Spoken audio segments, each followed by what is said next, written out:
Howdy all, Muglax Lives. I think it's time we play a little 7 Days to Die. Alright, doing a little nighttime speed up while I cook a little bit here.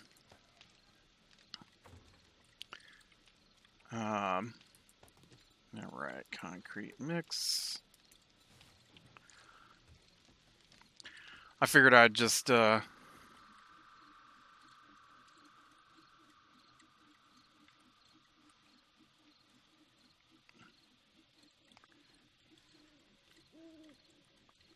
can't tell if these things are...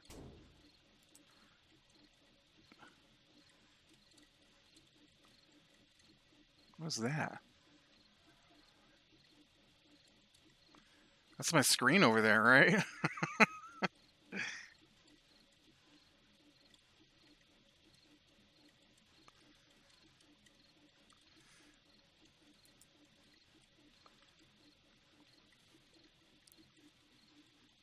I feel like these aren't shining correctly.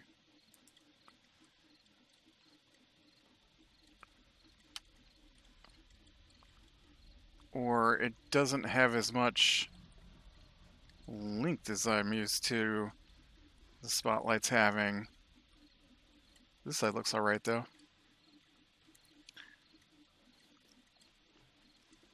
This is I don't usually have a lot of time to sit around and wait for daytime to get here. It's not like I'm gonna leave my base. My base isn't usually under attack, so this is my normal speed up through the night. And I don't think I've ever done this in a video before, but this is what I do. I've talked about it. It's not like it's a secret. How are we doing on fuel? Got plenty of fuel. Alright. We exit back out of here. We continue the game. Set it back to 120 minutes.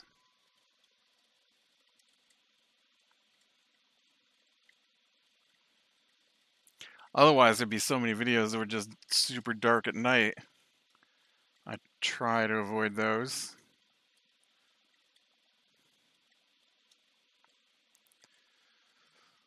There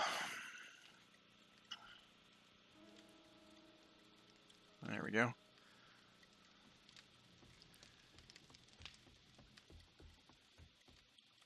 Except for Horde Nights. I like to let the Horde Nights play out.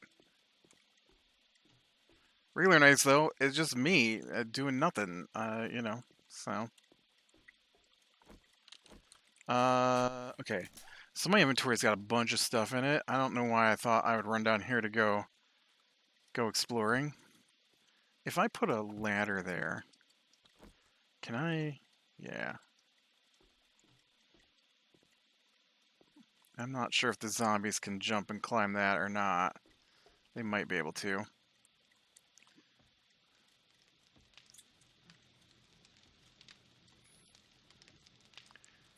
Alright, let's see. Water, water.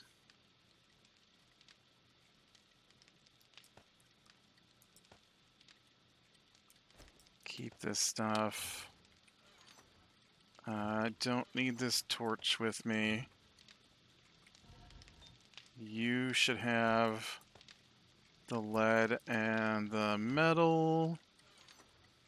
You should also have, I guess, the niter here. And you should have the corn. Okay, and I'll just stick the cement in there. 10 minutes on that. And let's just go ahead and turn you off because you're not doing anything. Alright, there we go. And then I can put the gas in the motorcycle. I don't know why I brought so much gas away from my motorcycle, but I did. Let's get back over here. Yeah, I don't know what's going on today, but our mail didn't run. It does not appear to be a holiday today. So I am not clear as to why. I'm just going to open this up so I can drive my bike in here. I'm not clear as to why there's no mail. I went out twice. My knee is complaining about it right now. Still recovering from that busted knee, I'll tell you. It's quite a bit better, though. Just gets a little twingy, a little stiff here and there. Right now it's a little twingy. With pain. You know, I don't know what twingy means, I guess, but got a little bit of shooting pain going through there right now. Spent most of my weekend doing nothing again. I don't know what happened. I just after yard work on Friday, I was done. Well, I mean, Sundays are super busy. Got family stuff in the morning, and then my sister hangs out with me, and then I've got a group of gaming stuff in the afternoon, and then it's dinner time, and then I got another group of gaming stuff with a different group after that. So I don't think I've recorded since Thursday, which is super slackery of me. I got in a bad habit lately. I'm not gonna lie about skipping days. I was pretty good about not missing days, and then I don't know. Work has been, yeah. I know you don't like to load in this particular building here. Work has been like super busy, and so I just get to the end of the week and I'm like, tired. I'm just gonna sit here. Watch. Oh, I did not put the gas in the motorcycle.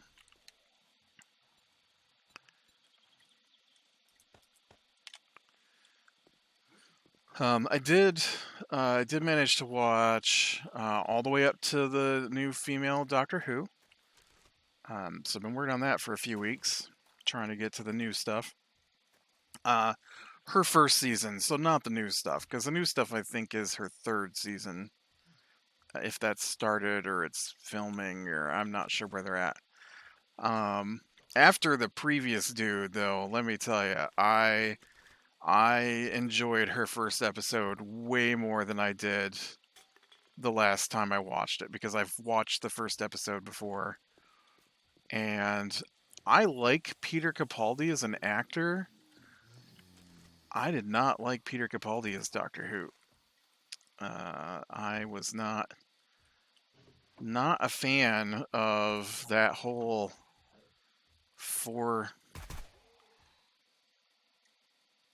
almost 4 seasons in there. I didn't care for the character that was his. So Peter Capaldi ran 3 seasons of Doctor, not ran, but was the Doctor for 3 seasons of Doctor Who, and the final season of Matt Smith.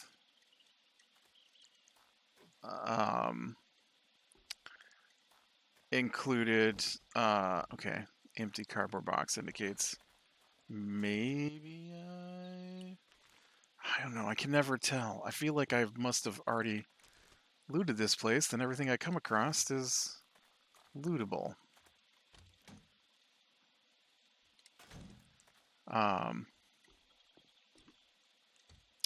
But I did not care for. Okay, that says empty, so this has definitely been looted. Let's get back out of here. Did not care for Clara.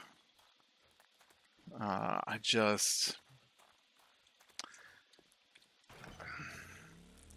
She had no soul. Which I know sounds weird, but she did not. She did not have a personality beyond cheerful go-getter. And even when like super drastic things happened to her, it'd be for like half an episode where she showed any other emotion than cheerful go-getter. And then that'd be it. It'd be over. And she'd be back to cheerful go-getter. And I just could not get into this character who didn't respond to what was going on. I just couldn't do it. I tried. I tried.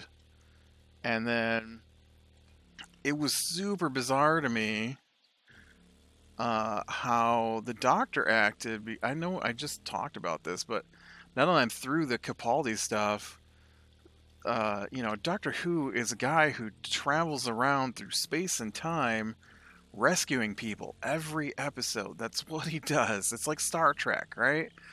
Uh, every episode, they got to be rescuing people. That's what they do. And for three doctors in a row, yeah, three doctors in a row, he was like, that's what I do. I save people. And uh and then they get to Capaldi with Clara, and he was just like, people die, I've got better things to do. Uh get back on the TARDIS and we'll leave these people to die. And then happy go getter Clara would go get involved, and then she would get in trouble, and then he'd be like, I will destroy the universe to save Clara. Except that him and Clara, for me, never had any kind of chemistry like that. And every episode was the same formula. The doctor would be like, I don't care about people. They can die. That's what they do. Clara would be like, no, I'm gonna save them. Doctor would be like, get back on the TARDIS. You don't belong here.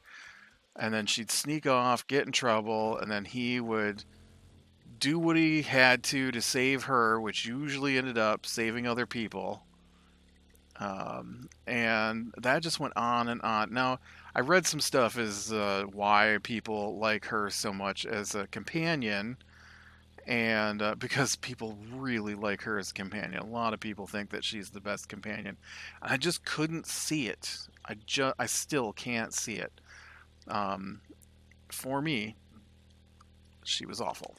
Uh, but I could see, where the thought process for some of the people was that she, for the Matt Smith one, he basically,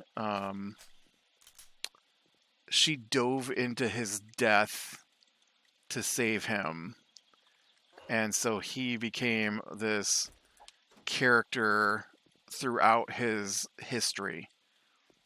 And so, um, because of that, that's why they feel Capaldi probably felt the need to do everything he could to save her every time she was in trouble. Um, which I guess is fine, but I still didn't like their interaction. And even they had oh wow, my brain has just quit. What is her name? Maisie Williams from Game of Thrones was in it as a reoccurring character. Even her character felt flat to me. Like I don't understand what it was about those seasons that just felt I mean, other than the fact that Doctor every episode was like, I don't care about people.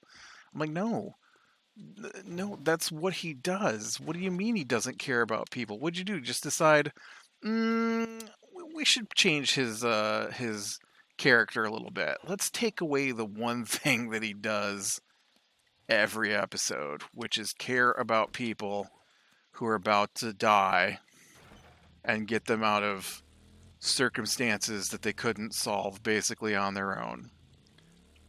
Let's get rid of that. We'll just make him curmudgeonly and not want to help ever. And then it just gets crazy. The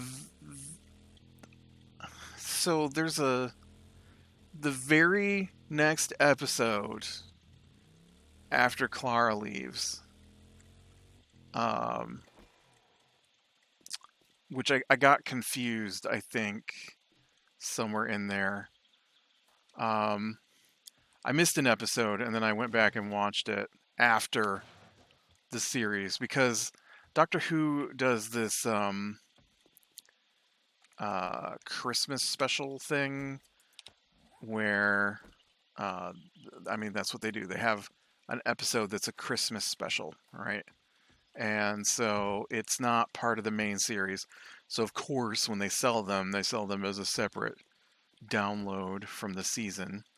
And so somehow I missed one of the episodes, and I'm pretty sure I watched the Christmas episodes in the wrong order.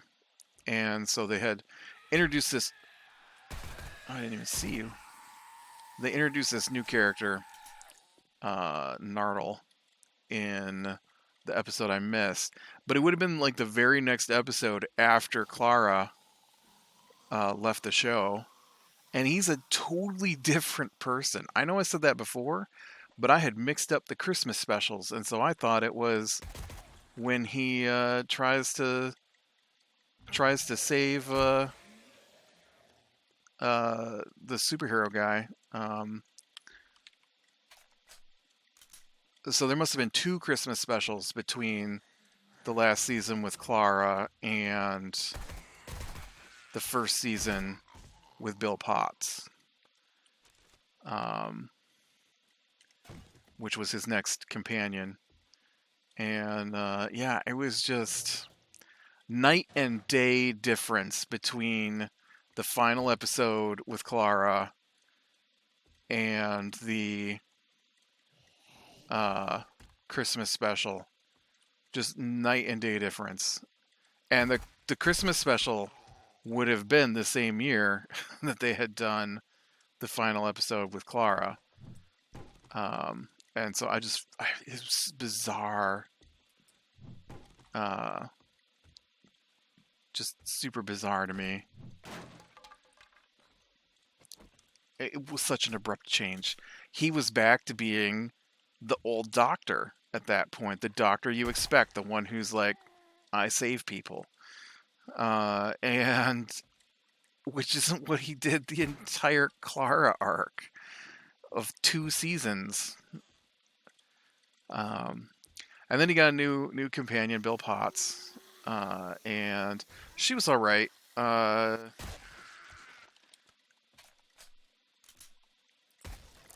She wasn't my favorite, but she found everything to be fun as well. But she also had more of an emotional reaction to what was going on than Clara, which I have to assume that's what it was her just eternal chipperiness grated on my nerves. And there's like one episode where, spoilers, Clara Clara has zero chemistry with her Doctor Who boyfriend, and that becomes like a major arc. And I haven't seen her in anything else, so I don't know if it's just her.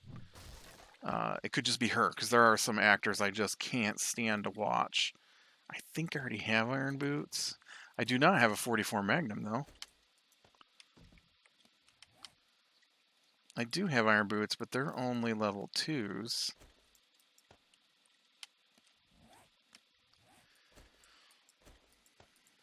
And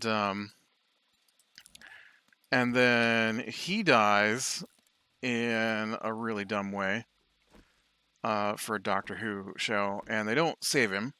And I don't mean if you watch through the Doctor Who series, he does have a good death later, because death doesn't mean you're dead in Doctor Who.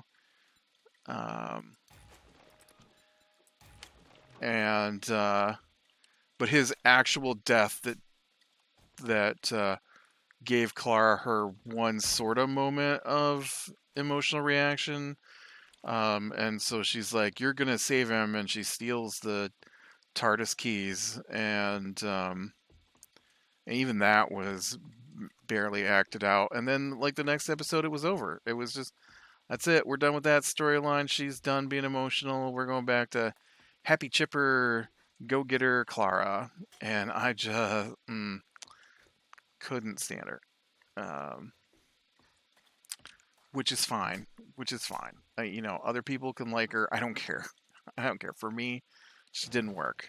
And uh, and then as soon as she was gone, Peter Capaldi was a completely different Doctor Who, and the whole last season he was saving people. Like that's what he attempted to do. I didn't look to see if they changed. Like the same people were writing it, but they might have changed who was the director of stuff. Um, and then they get to the end of Doctor Who, and I didn't like Capaldi's last episode. For one thing, I couldn't stop looking at how much hair he had, which I know is a weird thing, but his his appearance changed between the last episode of his final season and the Christmas special in which he regenerated. And so he had a lot more hair and just a slightly different appearance, which when you're watching him in a marathon is very noticeable. And then yeah, I didn't care for his final episode. And then when he regenerates, they usually do a little speechy thing when they regenerate, and so um, he just repeated Clara's speech to him when she left, and uh, and I'm just like, okay, well, I didn't need to be reminded of Clara, thanks. Uh, but yep, I'm now on. Um, what is her name? Jodie Whittaker as the Doctor. Her first episode is pretty fun. I I liked it, um, but I haven't had a chance to watch any more of it. The other thing I watched, I rather enjoyed, was I. Is this a hospital? What is this building? Oh, it's the food processing place. I don't care about that. I wonder if it's been long enough since I've been here. I can get in and check the safes and stuff.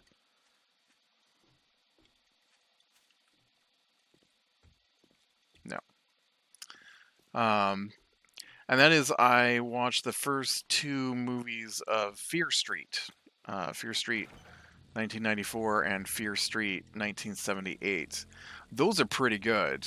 I rather enjoyed those. Those are the R.L. Stine adult horror movies that they just put on Netflix. There's three of them.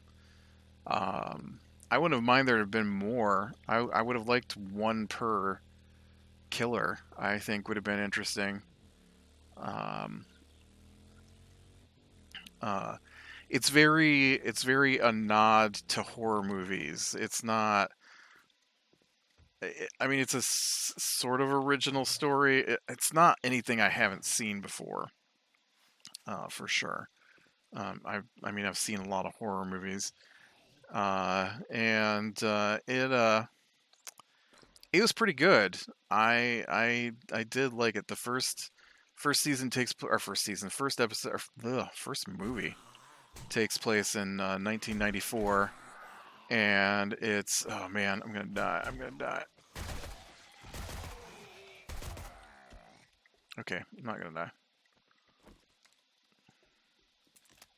Okay, I'm gonna die because I tried to play with a different gun.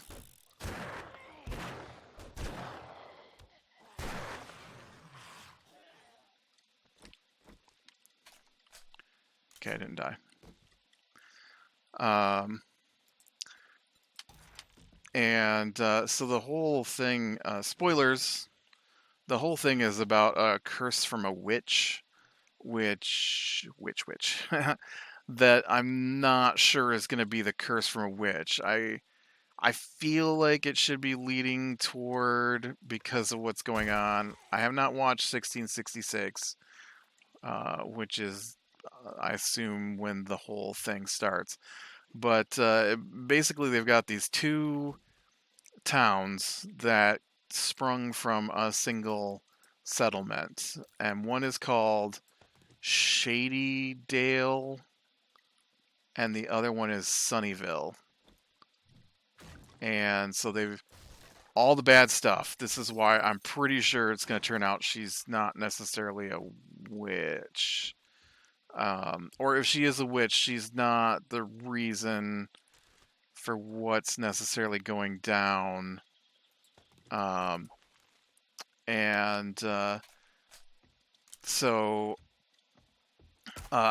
all the bad stuff happens to Shady Dale, and nothing bad happens in Sunnyvale. Shady Dale, Sunnyvale. Sunnyvale? Shady Dale and Sunnyvale? Shady. It's something like that. One's Shady and the other one's Sunny. That's as much as I can remember their names. And so so they have these little clips about all the killings that take place in Shadydale and all the sports wins by how they've never been defeated by their rivals. Sunnyvale has never been defeated by Shadydale, and that kind of stuff. And so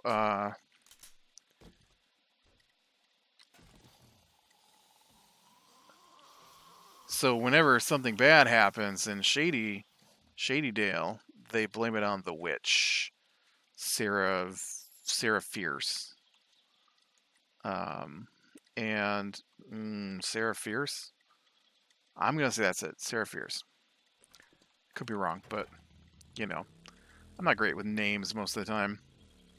So yeah, it was pretty fun. Start off with killer. They kill the killer. Killer comes back. Girl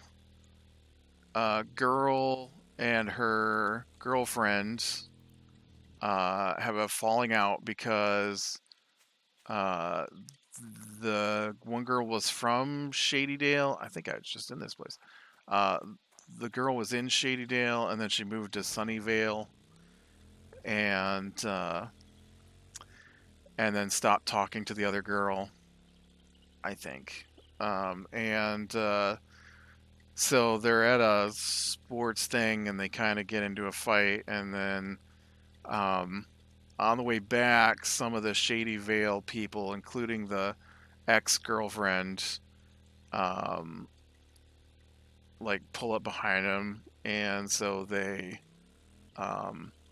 open the back door of the bus and throw a ice bucket, like a Gatorade cooler thing, out of the back of the bus onto the car, and cause them to wreck. And so when they wreck, the ex hits her head and is bleeding, and where she lands on the body of the witch, maybe. I'm two of three movies in, and I'm not quite certain what's happening yet. And so then because of that, the girl who bled on the bones saw a glimpse of the witch's curse and the witch, and... Am I doing this wrong? I'm doing this wrong. And so she, her name gets added. I don't think that's right. Whatever it is, the witch's immortal now killers whose names have been added to these big stone plaques in the circle, the Witch's Mark circle, underground, um, try to kill her, even though they're undead. And so all the Shady Dale people band together with the girl who bled on the bones to try and save her. And they find out that this woman had survived, right? And so they go through the whole movie, and it's pretty fun. I like it. A little bit of possession, a little bit of like Jason, from Friday the 13th vibes or Michael Myers vibe. Maybe a little some scary witch stuff. It's pretty fun for a horror movie. I was pleased. It was good. And then at the end of that one, they go talk to the woman who survived the last time this happened. And so she shows them a picture of her and her sister, and is like, "This is me and my sister the first day of camp." And by the last day of camp, my sister and like 18 other campers was dead. And so then the next movie was 1978, and so that takes place in 1978 at this summer camp, and goes through what happened at the summer camp and how they stopped the witch from killing the girl who they were talking to. And it was pretty good. I liked it. It was funny, and was very, very Friday the 13th. I don't think the pawn shop is a good place to loot. With uh,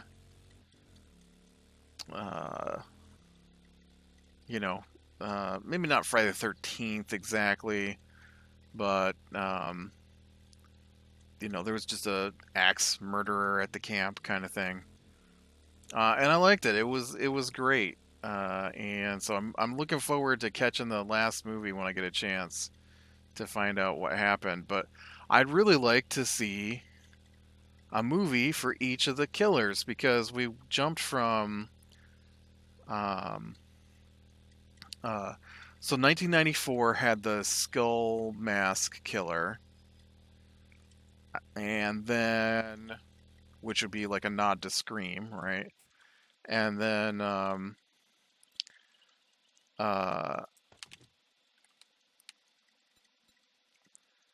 and then 78 had I don't know what his name was. He had an axe. But they also bring in I didn't catch the dates for the other ones, but they did mention them, and they do show up to attack people. One is Ruby Lane. She was in the 50s, I think. And then there was a creepy kid who wore a doll's mask. Ruby Lane just carried a switchblade. Just carried a switchblade. Uh, and uh, and then the kid carried like a bat or something. And I don't know when his took place. And they also mentioned a creepy pastor dude who took the eyes out of children. Um, and they're all caused by the witch. Uh, and so it's interesting. I'm very interested to find out why it's happening the way it's happening, because her body in the first movie was found at the dividing line between Shadyvale and Sunnydale, um, and her hand was found in the second movie inside Shadyvale or Shadydale, and because there's a poem, right? Something about as long as her hand is separate from her body, the curse will never never end. But I don't think the curse is going to end because they did connect them at the end of the movie, and the second movie, and I don't think that made a difference. But so yeah, so the last one is 1666, which would be right the witch herself. And so I'm kind of sad that I don't think the other killers are going to show up in the 16. I mean, they might because the kids from 1994 are still doing stuff based off of the information they're getting, but I don't know where they're going to get their 1666 information from. I don't know. I don't know how 1666 plays as well into the 1978 and the 1994 movies because they were close enough together that somebody was still alive, whereas other than the witch, who's a ghost, nobody's going to be alive from 1666 to interact with the kids from 1994. So, but yeah. So if you like a good ghosty slasher horror flick, I rather enjoyed Fear Street so far. All right, well, with that, I am going to call it a night. So be better than small things, lean to the light. I will talk to you later.